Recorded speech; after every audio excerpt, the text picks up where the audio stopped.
Hello, everyone. Thanks for watching and welcome to another edition of the Bastion Roundtable. Today, we've got with us Alan Day, and we're going to be talking about a couple areas in relation to procurement and spend. So two specific areas. One is around vendor selection, and the other is around supplier performance and supplier management. Now, for just a quick introduction around Alan. So Alan, originally from the UK, worked in companies like BP, Cisco, Barclays, Accenture, and Shell, to name a few. He's a global procurement thought leader, transformation expert, and best-in-class procurement technician. He is also the owner and chairman of State of Flux, which has been around for just over 17 years now, I think. State of Flux is a global procurement and supply chain consultancy headquartered in the UK, and they specialize in areas such as supplier management, contract lifecycle management, category management, and strategic sourcing. They've got offices in the UK, Europe, the US, and here in APAC as well. So in terms of the content today, what we're going to be talking about, why this topic really interests me, and I've been kind of spitballing this for a while now with leaders in the supply chain and business context. There's so much change going on right now when it comes to infrastructure, systems, and technologies and suppliers, specifically in supply chain, two areas. One is logistics services, so your 3PLs or your freight partners, obviously constraints around freight or your warehousing, a lot of big hot topic right now. And the other is around technology. So you either are moving away from an old legacy system, an old ERP to the cloud, or you're implementing new niche functional tools. There's just lots of discussions around how do we select the right supplier?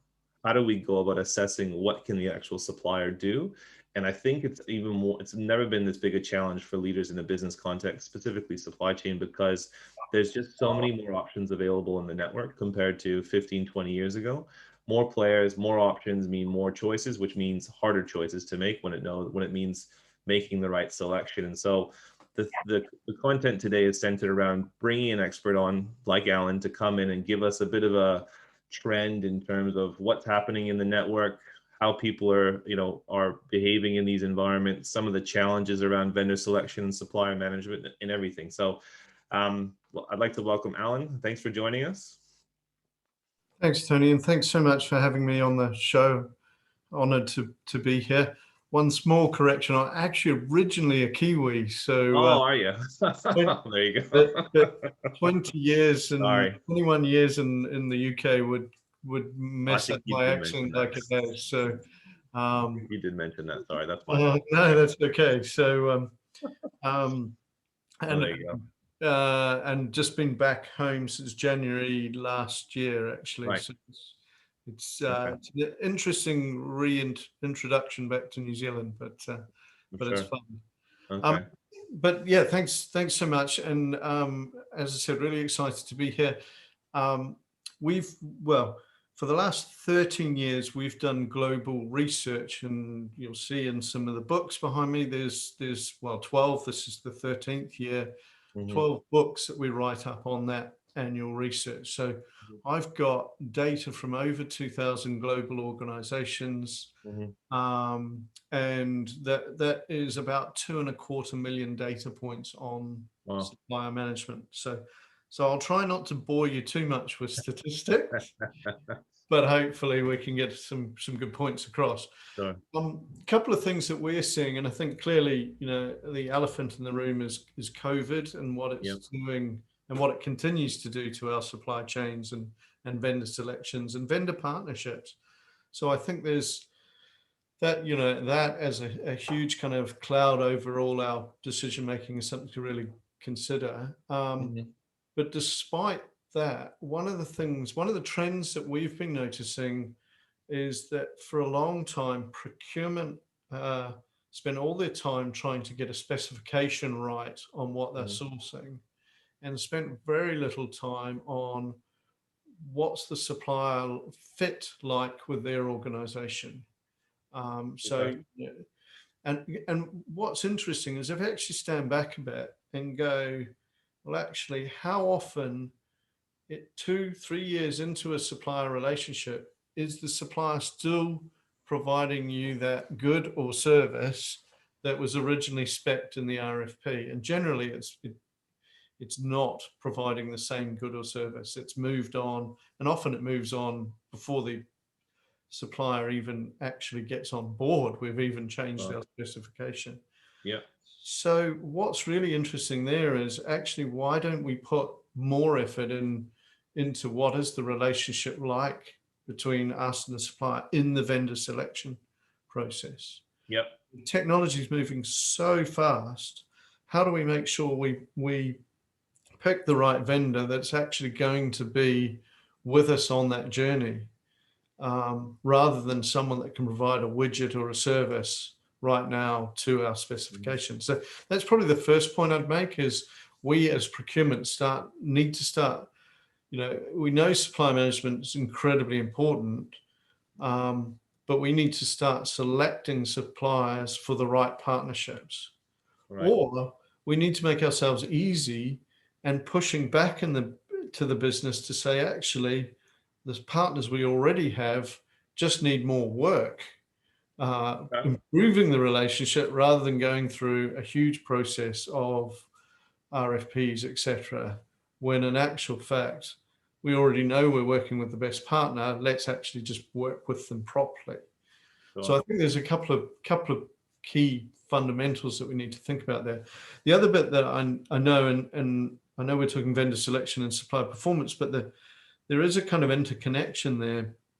The stats are, and there's multiple studies on this, the stats are that between 30 and 50% of all procurement deals done, so all vendors selected, and generally they're selected to reduce a price or get more value or help, but between 30 and 50% of the deals done don't hit the bottom line. Okay. So that's pretty scary. Wow. If you're a chief procurement officer and you're going, right, between a third and a half of the work that my team's going to do is a waste of time, basically. Wow. And the reason it doesn't hit the bottom line is because we tend to chuck it over the fence and say, we've done the deal. There you go, business stakeholder or operational person, you manage it. And of course, right. You mean the realized benefit from the deal isn't delivered because they've got terms agreed upon, but no one's there to actually see the delivery of those terms to get the benefit. Absolutely, yeah. So and that could be through a variety of reasons. One, someone forgets to update the terms. Two, can go from very basic all the way through to we change our mind, we do something else, and we end up back in the same or worse position to where we were. Yep. And we kind of have a term called deal elasticity, which is, if you don't actually put supplier management around your deal, you'll end up in the same position you started in without actually enforcing and that's why contract management, performance management, relationship management is so important. So that's just a couple of very, very high level kind of pieces on vendor selection that I kind of wanted to draw out. Can I ask one of the things just on that particular topic? And I actually just it's weird how the universe works. I had a vendor, the MD for a vendor here in Australia. It's a US software company looking to develop the market here locally in ANZ. And they were just the MD comes from a management consulting background, first time in a technology environment. She's a procurement professional, worked in one of the big fours. But she had talked about the expansive and exhaustive RFP processes that are in play at the moment. Now, I wanted to it'd be interesting to hear from your side. Is that actually happening, or is that people just is it just because there's more discussions on the vendor side with new clients, they're feeling a bit overwhelmed with the RFPs? Or do you feel like that criteria selection piece has become even more expensive and it's tilting on becoming excessive? Do you think that's true, or do you think that's people just being lazy and not wanting to do the work? No, I think that's true. I think we've become, I think one of the challenges for procurement at the moment is the RFP is what defines us. So when the business says, what does procurement do? Most of them think that we cut RFPs and do deals on the back of RFPs. And those RFPs have become massive. Plus, of course, especially in Australia, and I see it's getting lobbied here in New Zealand, that things like modern slavery and all the other requirements that get added in and added into your RFP, so they become massive.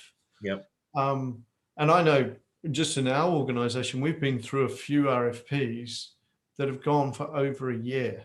Yep. And we talk about how fast business moves, and yet these RFPs go for a year. And in both instances, no decision was made, which is just, so I've always wondered, are we actually raising the cost of doing business by creating these massive RFPs? Correct. Because there's a cost for vendors to respond to, 100%. and they're going to have to recoup it somewhere. So that's one point. Two, there's no way that we're nimble or agile when we take a year or even a third of that. 4 months to run an RFP is ridiculous. Yep. So what tends to happen is the business will avoid us, and go around us. So we need to think, and especially in a COVID environment where things are moving so quickly, people are going out of business, new businesses are starting up, new models are coming on stream very quickly. We need to be far more nimble and agile and easy to work with. And if I flip it onto the supplier management side of things, we do a lot of work around why is a business a customer of choice for their key suppliers? Right. Recognizing that suppliers have a choice, they don't have to work with every customer. Yeah. And in fact, in a lot of industries, the suppliers are bigger than the customers. So actually, what are people doing to make themselves an attractive customer and make themselves easy to work with? And a 4-month or a 3-month or even 12-month RFP is not easy to work with. Do you see that trend happening with your clients now? Are you having discussions with them around repositioning the business to make it easy to engage? Because again, it feels like even just from a recruitment perspective, there's a couple organizations, obviously I won't mention their name, but our business, we typically don't go through PSA panels. We're usually a search partner that comes in when things have gone wrong and things have failed with your preferred suppliers.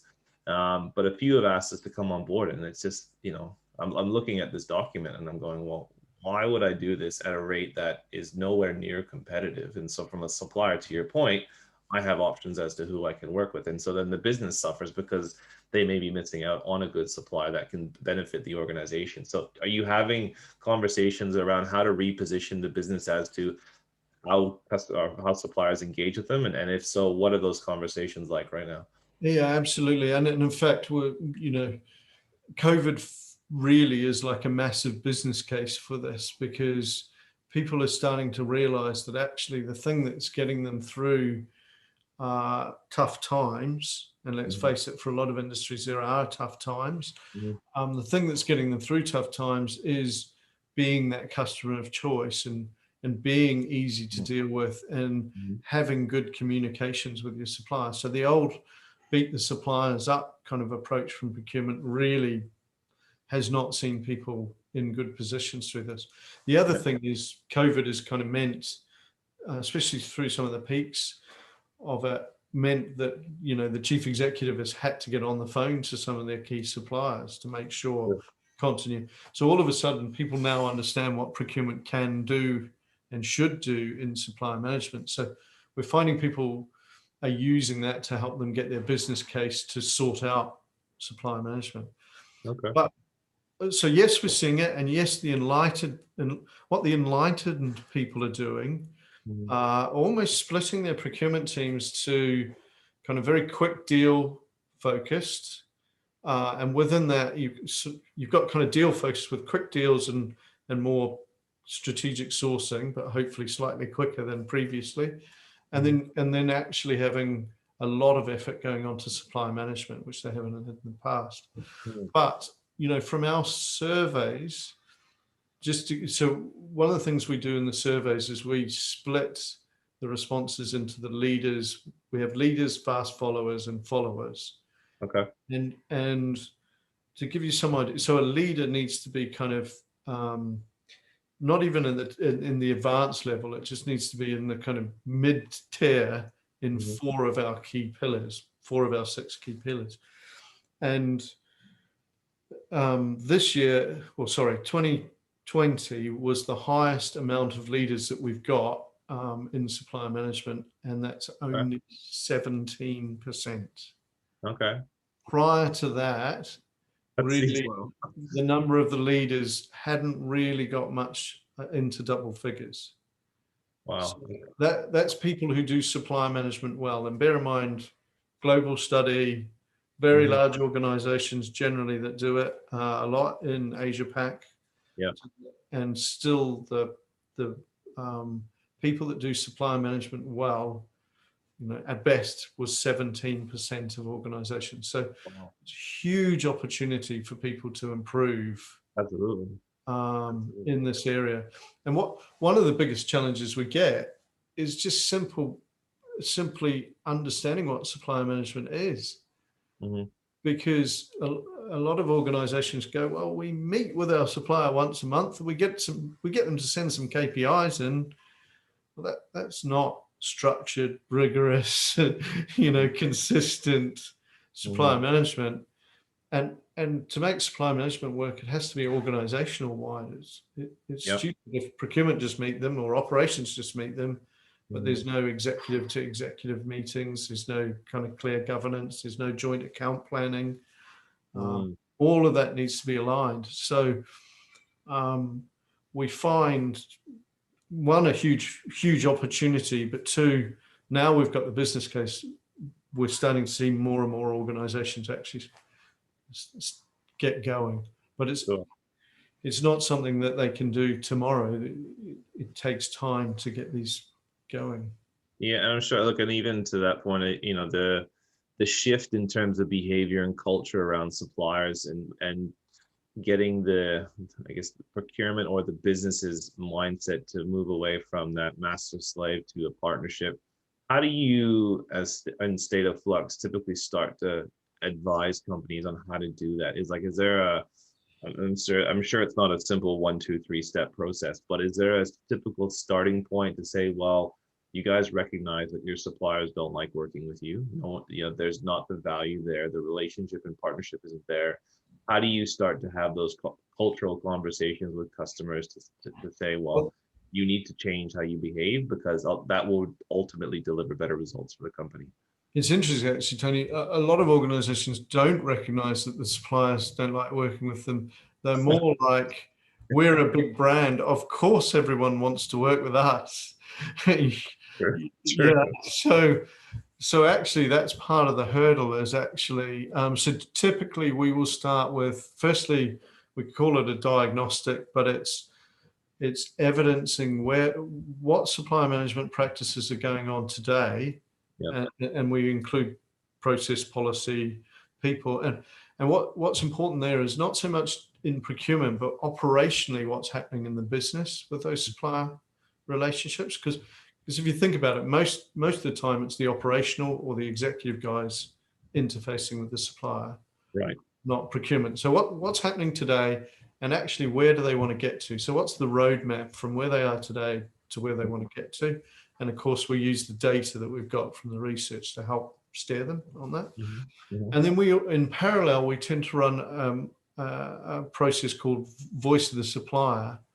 Yep. What we're trying to do there is use that feedback. So we get suppliers to rank a set of criteria in order of importance to them.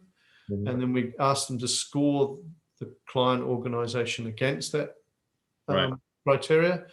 But then most importantly, we ask them to score them against their competitors or their best customer. Right. And that gives us that customer of choice ranking. Okay.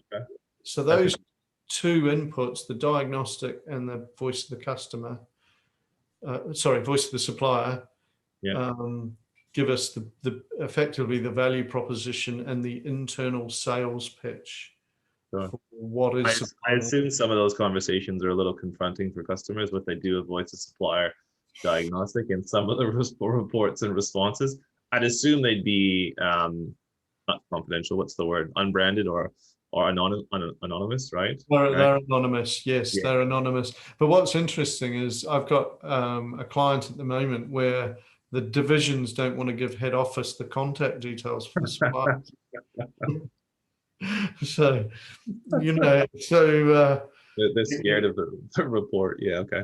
and ironically, funnily enough, for the first one, because you're trying to use it for your case for change, Yeah. first one, you actually don't want it to come out that well. You want it to come out quite badly. Yeah. So it helps your case for change. But yeah, so it's funny and I think as procurement, we need to kind of really look at our mindset for that and be open to those changes rather than being the blocker. Because if we don't do it, and going back to your IT kind of challenge, Yeah. IT tend to have a vendor management team. Yeah. And if we're not across managing these suppliers, IT is perfectly positioned and they'll expand what they do to include supplier management. And then frankly, we're left running RFPs, which to me is like running a survey. Yeah. It's not really value add, and No. over time, some computer's going to do it instead of us. And really repetitive as well, just in terms of, I mean, even just some job satisfaction. I would assume as a leader in the space, it's the relationships and the transformation and the change and all of the delivery side rather than the contract and the front end piece, right? Yeah, look, the two ends of the process where you interact with the kind of people are the two ends that we need to really work on in procurement. The engagement and the customer need, and then the supplier management and actually operationalizing what we're doing. The bit in the middle around the RFP, it's an admin function, I'm afraid. Yeah. Well, look, I'm conscious of times, and I appreciate you coming on. The last question I'll leave you with today was just for a state of flux. Are you seeing any specific industries that are in more need of change or more active in terms of your services right now that you can give us a bit of the view on what the markets are, what sectors are busy with this type of work right now? Or is it everyone? Yeah, it's pretty much everyone, because you get different drivers. So for financial services, there's a lot of regulation there in terms, and depending on which jurisdiction you're in, people like APRA are kind of looking over your shoulder in Australia, and so on. So they drive a lot, but that tends to be kind of supply management driven from a risk lens. Okay. And what we're starting to see is a lot of financial services actually realizing that, for example, poor supplier performance is a risk. Right. And in the past, they haven't really cared about that part. Sure. Fast-moving consumer goods or CPG, depending on your background, that industry. So that's people like your kind of Kellogg's and your Mars and your who, by the way, are very good at this. Yeah. Those guys tend to be far more holistic at supply management and look at things like innovation coming from these suppliers, as well as sustainability and risk and continuity of supply. So, and then you've got travel industry, which is all hoping that we come on stream. So how do you actually manage your suppliers for ramping back up and coping with hopefully everyone's pent up travel volumes? Yeah. So we're actually seeing lots of industries trying to get ready for it. Some are embracing it more than others. Probably the one that's quite impressive in terms of embracing it is actually public sector are now really putting time and effort into supply management. So that's actually, it's funny you say that, because that's probably one of the industries from my previous experience have been one of the hardest to work with. Yep. But look, there's some incredibly capable people, and politics aside, there is a lot of difference you can make in that sector. So I think, but generally coming from probably a fairly low base, for a lot of public sector. So there's a lot to do there, but we are also seeing that, and I know we've had some great success of public sector doing really well, just like we've had great success with the fast-moving consumer goods or financial services. So, I haven't really given you one specific industry. No, that's fine. I was just most. curious to see who's active. I always ask everyone who's active, who's doing what's going on, right? So that at least gives us an eye. So again, Alan, conscious of time, so do appreciate you coming on here to share your insights and give us some trends in terms of what you're seeing. For everyone who's watching, please leave your comments and feedback in the comment section below. Feel free to reach out to Alan or State of Flux directly if you need any support around contract management, supplier management, vendor selection, or procurement transformation. And yeah, thanks again for coming on, Alan. Appreciate it. Thanks, Tony. Thanks for having me. Cheers.